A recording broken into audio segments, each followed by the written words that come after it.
Bismillahirrahmanirrahim. Alhamdulillahirabbil alamin wa bihi nasta'in wa ala umuri dunya waddin. Wassalatu wassalamu ala asyrofil anbiya'i wa imamil mursalin sayyidina wa habibina wa maulana Muhammadin. Rabbis shrah li sadri wa yassir li amri wahlul 'uqdatam min lisani yafqahu qawli. Amma ba'd. Anak-anakku sekalian, siswa SMK Tunas Harapan Pati kelas 12 yang saya banggakan, untuk materi dari minggu ini berkaitan dengan munakahat atau pernikahan. Sebelum saya lanjutkan pembelajaran pada minggu ini, maka niatkanlah untuk selalu menuntut ilmu, keikhlasan, dan tingkatkan kesabaran agar mudah memperoleh apa yang akan saya sampaikan berikut ini. Untuk yang pertama kalinya nanti Pak Slamet Haryanto akan membahas tentang pengertian dan dalil nakli dari munakahat atau pernikahan. Untuk syarat dan rukun, hukum, talak dan rujuk akan dipelajari pertemuan yang akan datang. Nanti kalau akan waktunya mencukupi, Pak Slamet akan membahas tentang pengertian munakahat, dalil nakli dari munakahat itu sendiri, dan hukum munakahat. Yang pertama kalinya akan saya bahas nikah, pengertian dari pernikahan. Jadi secara bahasa nikah artinya adalah berkumpul. Sedangkan menurut istilah munakahat atau pernikahan adalah ikatan lahir batin antara seorang laki-laki dengan seorang perempuan. Jadi ikatan lahir batin ini harus terpenuhi antara seorang laki-laki dan perempuan. Jadi tidak boleh lahirnya saja ataupun batinnya saja. Jadi ibarat sepeda motor ini rodanya harus berputar dua-duanya, lahir maupun batin. Kebutuhan batin terpenuhi, lahir tidak terpenuhi, bukan namanya pernikahan. Bukan ikatan pernikahan antara seorang laki-laki dan seorang perempuan untuk hidup bersama. Jadi niatnya pernikahan itu laki-laki dan perempuan hidup bersama, tidak hidup terpisah. Makanya ketika sudah terjalin yang namanya rumah tangga, usahakan seberapa pun besar badai yang menerjang rumah tangga itu, usahakan jangan sampai ada kata-kata talak atau perceraian, karena niatnya untuk hidup bersama dalam suatu rumah tangga. Dan menjalin rumah tangga itu tidak mudah, tidak semudah membalikan telapak tangan. Karena dua kebiasaan yang berbeda dijadikan menjadi satu. Kebiasaan seorang laki-laki di keluarganya dan kebiasaan seorang perempuan di keluarganya dijadikan dalam satu rumah tangga itu juga sulit. Dan untuk mendapatkan keturunan yang dilangsungkan menurut ketentuan-ketentuan syariat agama.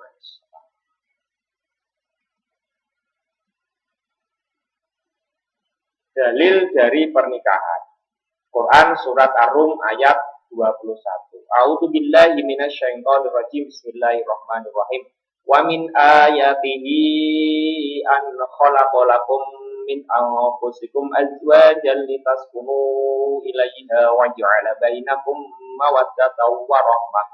Inna fi dzalika laayatil liqaumin yatafakkarun. Dalil yang pertama ini dari surat Ar-Rum ayat 21 yang artinya, dan di antara tanda-tanda kekuasaannya Allah ialah Allah menciptakan untukmu istri-istri dari jenismu sendiri. Jadi tanda dari kekuasaannya Allah selain bumi seisinya itu adalah diciptakannya istri atau suami dari jenis kita sendiri. Tidak boleh memilih jenis selain dari jenisnya manusia. Hewan misalkan haram, bangsa jin juga haram. Jadi Allah menciptakan pasangan suami istri itu dari jenisnya sendiri-sendiri. Supaya apa? Supaya kamu cenderung dan merasa tentram kepadanya. Makanya orang yang menikah itu harus terjadi atau terjalin ketentraman itu. Dan dijadikannya di antara kamu rasa kasih sayang. Makanya yang ada itu mawaddah warahmah. Sakinah itu akan muncul ketika orang itu sudah menikah. Makanya konsep daripada Quran surat Ar-Rum ayat 21 ini itu tidak ada sakinah. Sakinah itu bisa diartikan dengan rasa ya diartikan cinta. Jadi sebenarnya cinta ini menyimpulkan atau simbol dari pacaran. Makanya tidak boleh pacaran itu haram hukumnya di dalam agama Islam karena dalilnya tidak ada.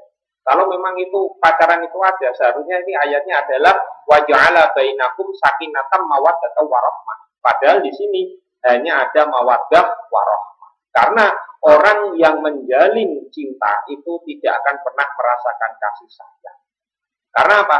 Kasih sayang itu akan tercermin ketika orang itu sudah menikah dan akhirnya menimbulkan yang namanya rasa cinta.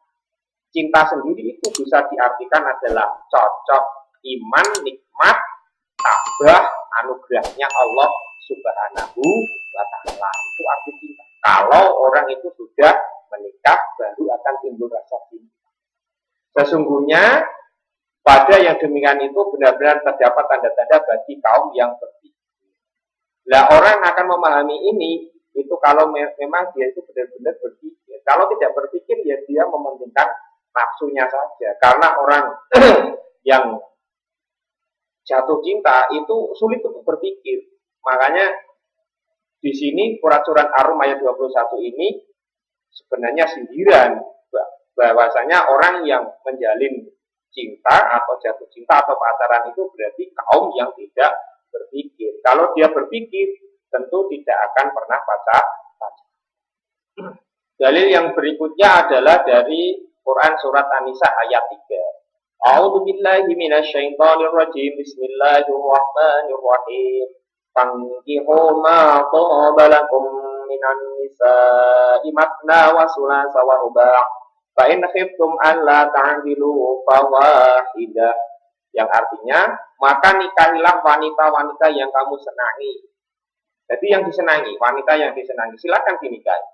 2 boleh, 1 boleh, 2 boleh, 3 ataupun 4 boleh. Tapi di sini tidak boleh ditambah, tidak boleh 1 ditambah 2. Akhirnya jadi 3, 3 tambah 3 berarti 6, 6 tambah 4 jadinya 10, tidak boleh. Berarti 1 laki-laki boleh menikahi 4 perempuan. Kemudian jika kamu takut tidak akan berlaku adil, maka nikahilah seorang saja. Maka orang itu kalau bisa berlaku adil silakan. Adil di sini itu bukan berarti sama rata. Adil itu sesuai dengan kebutuhan. Jadi kalau orang mengatakan adil harus sama rata, itu salah. Jadi adil itu sesuai kebutuhan. Nah, adil itu tidak segampang membalikan telapak tangan juga. Karena tujuan dari pernikahan itu ikatan lahir dan batin. Kalau istri pertama setuju, suaminya menikah lagi, itu berarti batinnya itu terpenuhi. Tapi kalau tidak, berarti haram hukumnya orang itu menikah untuk yang kedua kali atau poligami. Meskipun agama Islam memperbolehkan poligami, tapi kalau kita tidak mampu berlaku adil, maka harus satu saja. Satu saja sudah cukup. Kalau mau nambah lagi boleh, asalkan mau berlaku adil. Dalil yang berikutnya adalah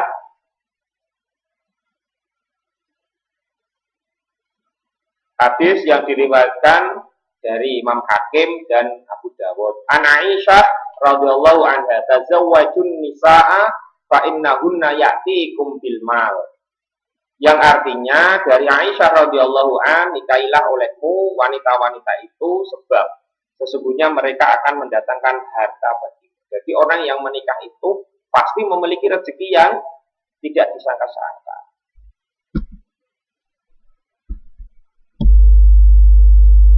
Rezekinya tidak disangka. Sebagai contoh seperti ini, seorang laki-laki memiliki rezeki 10. Ketika dia sudah menikah, dia kedatangan satu perempuan. Misalkan perempuan itu ditakdirkan Allah memiliki 5 rezeki. Berarti dalam satu rumah tangga itu akan mendapatkan 15 rezeki. Jadi rezekinya semakin bertambah ketika seorang itu mau menikah. Makanya orang yang menikah itu pasti akan dicukupi oleh Allah Subhanahu wa Ta'ala. masalah, asalkan menikahnya itu didasari dengan rasa keimanan dan ketakwaan kepada Allah Subhanahu wa Ta'ala.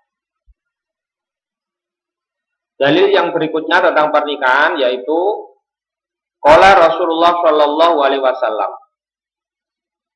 ya masyarakat syabab man istata'a minkum al-ba'ata falyatazawwaj fa innahu aghaddu lil basari wa ahsanu lil fajri wa man lam yastati' fa alayhi bisawm fa innahu lahu wija'un muttafaq alaih. Muttafaq alaih artinya adalah hadis diriwayatkan oleh Imam Bukhari dan Imam Muslim. Jadi Rasulullah Shallallahu Alaihi Wasallam pernah bersabda, ini ditujukan kepada generasi muda. Wahai generasi muda atau para pemuda dan pemudi, barang siapa di antara kamu telah mampu berkeluarga, hendaklah ia menikah atau kawin. Karena menikah itu dapat menundukkan pandangan dan memelihara kemaluan. Jadi nikah itu hikmahnya itu bisa menjaga pandangan. Karena orang itu kalau sudah menikah itu pasti yang diniatkan hanya ketakwaan kepada Allah, mendapatkan ridho dari Allah, itu pasti menjaga pandangannya. Yang laki-laki ketika bertemu dengan perempuan lain menjaga pandangannya, yang perempuan ketemu laki-laki lain juga menundukkan pandangannya, yang begitu juga dengan sebaliknya. Dan pernikahan itu bisa memelihara kemaluan atau mencegah dari perbuatan zina. Karena zina di situ dalilnya itu wala taqrabu zina. Janganlah engkau dekat-dekat dengan zina. Kalau orang itu sudah menikah, maka kemaluannya akan terpelihara dengan rapat alias sudah bisa halal. Barang siapa belum mampu, hendaknya berpuasa. Lah ketika seorang pemuda atau pemudi itu belum mampu dalam hal menikah, baik itu dari finansial, mental dan sebagainya, maka hendaklah dia berpuasa. Sampai kapan dia berpuasa? Sampai dia mampu untuk menikah. Sebab berpuasa itu dapat mengendalikan nafsu seseorang. Kalau orang itu sudah berpuasa yang diniatkan lillahi ta'ala, ketakwaan kepada Allah, maka dapat mengendalikan segalanya. Jadi laki-laki dan perempuan kalau berpuasa itu akan terhindar dari berbagai macam maksiat yang ditimbulkan dari syahwat atau nafsu seseorang. Dalil yang berikutnya adalah dari Rasulullah Shallallahu Alaihi Wasallam, diriwayatkan oleh Abi Hurairah radhiyallahu anhu. Ini adalah pertimbangan-pertimbangan yang harus dilakukan oleh seorang laki-laki maupun perempuan dalam mencari jodoh. Ada 4 hal di sini. Sabda Rasulullah Shallallahu Alaihi Wasallam, tukahul mar'ah li arba'in. Jadi nikahilah perempuan atau laki-laki itu, ini kata-katanya mar'ah, jadi perempuan, atau bisa diganti menjadi laki-laki. Konteksnya sekarang, jadi nikahilah perempuan itu atau nikahilah laki-laki itu karena 4 perkara. Yang pertama adalah 5 liha, hartanya. Yang kedua lihasabiha, keturunannya. Yang ketiga li jamaliha, kecantikannya atau ketampanannya. Yang keempat li diniha, yaitu agamanya. Tapi Rasulullah di sini menganjurkan bahwa dapatkanlah bidzatiddin, wanita-wanita atau laki-laki itu yang taat beragama, niscaya engkau akan bahagia. Jadi anjurannya Rasulullah itu benar, Rasulullah mengatakan 5 liha. Kenapa kok 5 liha? Karena pada saat itu harta itu sangat penting untuk berjuang menegakkan syariat agama Islam. Makanya kalau konteks sekarang itu yang dipentingkan adalah di dunia agamanya. Agama ini tidak hanya orang yang taat kepada agama saja, tetapi akhlaknya yang baik. Jadi agama ini mencakup akhlak seseorang.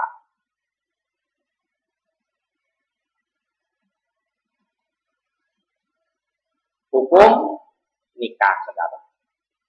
Hukum nikah yang pertama yaitu jaiz. Jaiz ini adalah hukum asli dari pernikahan. Jadi nikah itu boleh, gak nikah juga boleh. Tapi Rasulullah Shallallahu Alaihi Wasallam itu menikah. Jadi kalau kita ingin mengikuti Rasulullah, ya kita harus menikah. Ada hukum nikah yang sunnah. Sunnah bagi siapa? Bagi orang yang berkehendak menikah serta cukup nafkah, sandang pangan dan lainnya. Jadi boleh atau jais ini bisa menaik levelnya menjadi sunnah apabila orang yang baik laki-laki maupun perempuan itu sudah mampu memberi nafkah, sandang pangan dan lainnya kepada suaminya, kepada istri atau suaminya atau kepada keluarganya, itu menjadi sunnah. Yang ketiga, wajib bagi siapa? Bagi orang yang cukup sandang pangan, mampu memberi nafkah dan khawatir terjerumus ke dalam perzinahan, maka hukumnya adalah wajib. Jadi orang yang sudah berumur, dalam hal ini sesuai dengan undang-undang pernikahan, kalau tidak salah nomor 1 tahun 74 itu batasannya adalah umurnya 17 tahun atau sudah memiliki KTP. Jadi kalau sudah memiliki KTP, sudah cukup umur, sudah punya pekerjaan, sudah punya tabungan yang cukup untuk menikah dan dikhawatirkan terjerumus dalam perzinahan, maka orang itu atau pemuda atau pemudi itu kalau tidak menikah hukumnya adalah dosa karena hukumnya wajib karena khawatir terjadi perzinahan. Hukum yang ketiga adalah makruh. Makruh bagi siapa? Bagi orang yang tidak mampu memberikan nafkah. Sudah menikah, belum punya pekerjaan tetap, akhirnya tidak bisa memberikan nafkah kepada si istri atau kepada anak-anaknya, maka hukumnya pernikahan itu makruh. Makruh itu artinya apa? Kalau dilakukan dia tidak apa-apa, kalau dia itu berpuasa seperti dalilnya Rasulullah tadi, malah dia mendapatkan pahala yang luar biasa. Yang berikutnya adalah haram. Haram bagi siapa? Bagi orang yang berkehendak menyakiti perempuan yang akan dinikahi. Contohnya, dia menikahi seorang perempuan tapi tidak balas dendam, itu haram. Atau dia pernah tersakiti oleh keluarganya, akhirnya terus dia menikahi anaknya, akhirnya anaknya biar sengsara, juga haram. Makanya nikah itu harus didasari dengan rasa keimanan dan ketakwaan kepada Allah Subhanahu wa Ta'ala. Jadi ini adalah beberapa hukum nikah dan nanti bisa menjadi jaiz, bisa menjadi sunnah, bisa menjadi wajib, bisa makruh, bahkan pernikahan itu juga bisa haram. Jadi klasifikasi pernikahan itu termasuk sunnah, wajib, makruh atau haram. Jangan sampai kita menikah itu yang haram. Kalau bisa yang sunnah. Makanya pernikahan itu identik dengan sunnah Rasul. Sunnah Rasul itu berarti apa? Menjalankan peraturan-peraturannya Rasulullah Shallallahu Alaihi Wasallam. Rasulullah dalam membina rumah tangga seperti itu selalu mengatakan baiti jannati, rumahku laksana surga bagiku. Meskipun Rasulullah itu hidup serba kekurangan, tapi mengatakan rumahnya adalah surga bagi Rasulullah Shallallahu Alaihi Wasallam. Yang berikutnya adalah tujuan pernikahan. Tujuan pernikahan yang pertama adalah untuk memperoleh rasa cinta dan kasih sayang. Wa ja'ala bainakum mawaddatan wa rahmah. Sudah dijalankan dalam surah Ar-Rum tadi. Jadi pernikahan harus ada rasa cinta dan kasih sayang untuk memperoleh ketenangan hidup. Jadi kalau menikah tapi hidupnya nggak tenang, berarti itu bukan tujuan dari pernikahan. Yang ketiga, untuk memenuhi kebutuhan seksual secara sah dan diridhoi oleh Allah Subhanahu wa Ta'ala. Makanya pernikahan itu menghalalkan perkara yang diharamkan oleh Allah. Contohnya laki-laki dan perempuan berhubungan tanpa nikah dosa, tapi kalau sudah menikah itu menjadi halal, menjadi boleh. Tujuan pernikahan yang keempat yaitu untuk memperoleh keturunan yang sah dalam masyarakat. Jadi jangan sampai kita untuk memiliki keturunan yang tidak sah. Contohnya hamil duluan, itu naudzubillah jangan sampai terjadi. Karena apa? Kasihan. Baik hukum Islam maupun hukum Undang-Undang RI, orang yang anak yang dilahirkan tanpa atau sebelum menikah itu hak kewarisannya, hak kewaliannya itu tidak dapat. Jadi kalau lahir anak perempuan, maka si bapaknya, bapak kandungnya itu karena hamil duluan, maka bapaknya itu terputus kewaliannya, tidak boleh menikahkan anaknya. Jadi harus dinikahkan oleh naib atau wali hakim. Terus yang kelima, untuk mewujudkan keluarga yang bahagia di dunia dan di akhirat. Jadi inti dari pernikahan itu adalah supaya manusia itu bahagia di dunia dan bahagia di akhirat. Ya, untuk jelasnya dari materi singkat ini akan saya jelaskan lagi kalau pandemi COVID-19 sudah berakhir, nanti akan saya jelaskan secara mendetail dari materi munakahat ini. So, dari saya cukupkan sekian, semoga bermanfaat meskipun singkat. Saya harap jangan bosan-bosannya untuk selalu mencari ilmu meskipun belum bisa bertatap muka secara langsung atau masih berupa daring secara jarak jauh. Sekian dari saya, bila taufiq wal hidayah. Assalamualaikum warahmatullahi wabarakatuh.